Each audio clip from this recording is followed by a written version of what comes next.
కమల్‌కి అయితే ఇంక డౌటొచ్చి పల్లవిని అడుగుతూ ఉంటాడనమాట. మా అమ్మకి ఫోన్ చేశావా? అంటే అవును ఇలా చేశాను, మధ్యాహ్నం చేశాను, ఉదయం చేశాను అని చెప్తూ ఉంటుంది.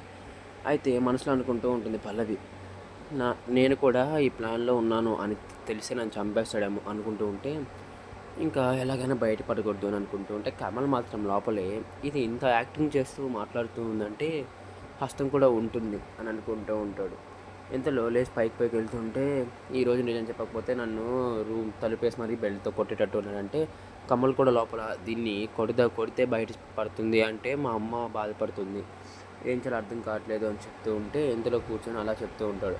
ఇంతలో పొద్దున్నే అవని వాళ్ళ అమ్మతో కూర్చొని దగ్గుతూ ఉంటే వాటర్ తెస్తుంది అవని. వాటర్ తాగుతూ ఉంటే ఇంకా దగ్గుతూ ఉందని వెంటనే ఇంక అవని వెళ్ళి ఫాస్ట్‌గా గ్లాస్‌లో వాటర్ తీసుకొస్తుంది. ఇంకా వాటర్ తాగి మళ్ళీ అవని తీసుకెళ్తూ ఉంటే అప్పుడు అక్కడ చిమ్ముతుంటూ ఉంటుంది పల్లవి.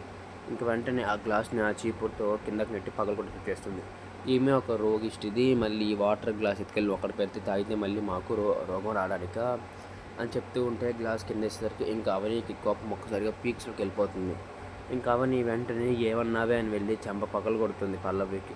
పగలగొట్టిన వెంటనే ఇంకా అవని వాళ్ళ నాన్న మాడుకుంటూ ఉంటారనమాట. ఎప్పటికైనా తల్లి కూతుర్లు ఒకటి అవ్వాల్సిందేను. నిజం ఏ రోజుకి తెలుస్తుందో అసలు పల్లవి మీ అమ్మని అమలా ఒప్పుకుంటుందో లేదో అసలేం అర్థం కావట్లేదు అంటూ